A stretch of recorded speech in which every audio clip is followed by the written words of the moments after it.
Awal mulanya adalah perkaranya itu di mana sih? Apakah di Verninya atau di Densunya? Cari tahu akarnya, ada asap dan ada api. Ya kan, Densu di awal dia menyindir-nyindir tentang Verni, ya kan, dia nggak mikirin bagaimana perasaan anak kecil yang lagi bertumbuh dewasa nonton podcastnya dia. Aku tuh bingung ya dengan kalimat kayak gini ya, jijiknya setengah mati, tapi keluar setelah 4 tahun nih ya, setelah 4 tahun vakum nih ya, keluar. Verni itu cuma mau pengakuan saja, dia tidak mau apapun itu, karena untuk anaknya. Kenapa dia untuk pengakuan saja? Ini anak makin lama makin gede. Itu suratnya sudah keluar, apalagi nggak peduli suratnya udah keluar, karena keyakinan dia tidak melakukan dengan siapapun.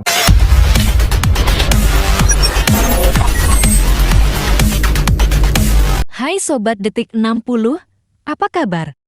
Kali ini masih dari berita tentang perseteruan Denny Sumargo dan Verni Hasan. Dalam podcastnya Dr. Richard Lee bersama Ikeida, teman dari Verni Hasan, Dr. Richard mencoba untuk menjembatani masalah yang dihadapi sahabatnya, Denny Sumargo. Ya, kemarin aku mengundang Verni, tapi Verni berhalangan untuk hadir, nggak bisa untuk hadir. Tapi ternyata temennya mau hadir. Oke, tujuanku adalah ya aku coba deh sambung lidah deh. Kebetulan kan aku juga cukup dekat lah dengan Bang Densu. Aku coba damaikan komunikasinya.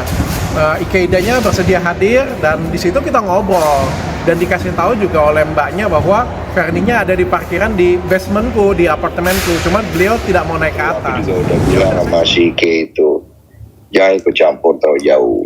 Nanti kalau ada lebih panjang, kamu rugi sendiri. Saya kan udah bilang dari awal, ini masalah tidak akan besar. Saya udah tutup kasus ini 4 tahun yang lalu. Dan saya udah kasih tahu, bahkan sama Kay-nya juga saya udah kasih tahu itu. Ada videonya diminta maaf sama saya. Saya bilang, jangan ikut campur. Kamu tidak tahu apa yang terjadi. Saya ini punya bukti yang saya tidak akan kasih lihat di publik. Saya akan bawa ke pengadilan. Kalian nanti kaget semuanya. Tes DNA-nya saja sudah jelas menyatakan saya bukan bapak biologis dari anak itu. Jangan lagi lah. Carilah bapak anak itu. Kalau butuh bantuan saya bilang, berbesar hati sekali loh tidak laporkan 4 tahun ke atas. Ya udah, saya sebagai host coba bertanya ya pertanyaan-pertanyaan netizen sih sebenarnya. Tapi pada waktu itu saya ngajakin ke tempatnya Denny Sumargo dan saya telepon Denny Sumargo pada waktu itu. Ya, jadi Denny Sumargo sempat ngomong, tanpa disangka-sangka dan tanpa diprediksi, Mbak Vernia telepon Ikeida dan diangkat pada saat yang bersamaan dan itu on cam. Ya tidak disetting sama sekali. Ya jadi ini kebetulan diangkat begitu ada suaranya dan aku nggak pernah minta di speaker ya. Ikeidanya juga langsung speakerin sendiri, padahal di depan kamera kan langsung di speakerin sendiri. Mereka bertemu deh dari handphone. Kronologi kejadian sama siapa bapaknya itu menurut sumber saksi saya yang terpercaya. Iya sih, Sir. Enak nih barangnya. Gimana, Kay? Belum selesai, ini masih sama dokter Itu Verni. Iya. Nih, kita duet nih. Ada Verni dan Denny Sumargo nih di sini nih. Ya, halo Fer. Oh, lu di situ kan, gue udah bilang apa kan, pasti jebakan lagi sama kayak dulu, sama kayak SOS. Enggak, ini di telepon. Via telepon. Nah, begitu Dokter Richard, jangan masalah itu jadi ini loh, jadi bumerang lagi. Nah, itu via telepon. Enggak, ini enggak di shoot. Verni, katanya lagi di apartemenku ya, kenapa nggak mau ke atas? Enggak, ngapain? Kan? Kalau ke tempat Densu mau nggak? Oke deh, lanjut deh. Nah, lanjut. Ke tempat Densu mau nggak? Ngapain? Densu ngajakin biar selesai. Jadi gue juga bantuin gitu. Gue anterin deh ke sana. Gimana? Secara keluargaan deh. Gue bantuin. Berani nggak? Enggak lah, ini kan dia sudah proses hukum. Biarkanlah proses hukum jalan dulu ya. Oh, jadi nggak berani nih? Bilang dok, katanya mau duduk bareng. Sini duduk bareng sama saya. Kita ngobrol. Iya, itu proses hukum gimana Bang? Dibenerin dulu dong Bang. Proses hukum itu urusan lain. Kita duduk bareng. Kalau kamu pencemaran nama baik gimana Bang? Aduh, itu aja yang baper. Anda kan saya sudah tahu dulu. Betul kan, saya udah ngomong belum ada tuh. Dulu pun saya sudah kasih tahu Anda kan. Janganlah ngomong-ngomong terus ngebahas mulu. Anda pun tidak tahu sama sekali perjuangan saya seorang ibu gimana rasanya.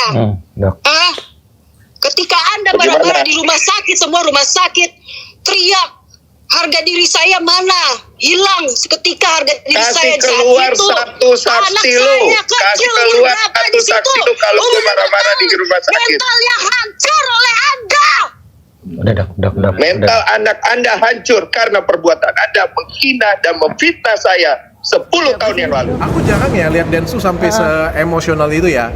Aku kenal dengan Densu kan kurang lebih 3 tahun juga ya. Dan aku ngelihatnya dia ini orang yang cukup bijaksana dan tercerahkan. Mungkin karena juga sama sepertiku ya.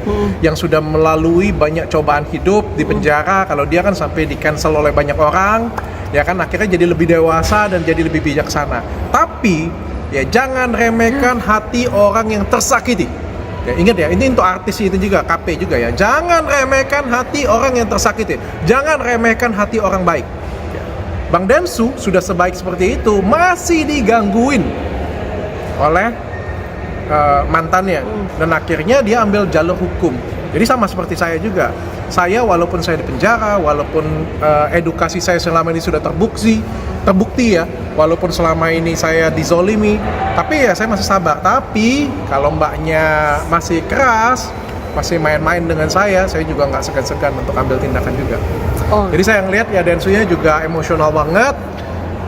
Wajar sih aku ngomong, wajar banget ya, kan sudah hasil tes DNA-nya juga sudah keluar ya. Ya, tapi kan tugas saya di sana sebagai host ya cuma bertanya apa adanya. Bang, kalau hasil DNA tes yang kedua nih ya, ternyata itu bukan anak lu, apa yang akan lu lakuin? Saya lapor polisi untuk yang kedua.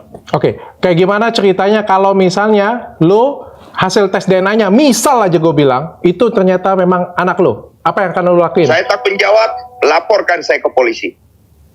Oke bang, thank you Bang Densu, makasih bang. Sampai ketemu nanti bang. Ini ya, podcast itu ada beda-beda warna ya. Kalau misalnya kita ngeliat di Denny Sumargo ya, itu adalah podcast curhat. Ya. Namanya kita curhat, dia mendengarkan. Ya. Apapun yang kamu ngomongkan dia dengarkan. Di tempat Deddy Corbuzier itu kita bercerita. Jadi kayak kelakar laki-laki dengan laki-laki, laki-laki dengan perempuan ceritanya. Kalau di tempatku, kita naikkan benchmarknya jadi lebih kritis. Pertanyaan-pertanyaanku itu adalah pertanyaan netizen yang kritis. Kalau memang dia ada isinya, dia pasti akan lulus. Kalau saya seneng ke podcast yang seperti itu. Kenapa? Kalau saya pergi ke podcast seperti itu, akan nunjukin siapa diri saya sebenarnya. Jadi saya seneng pasti.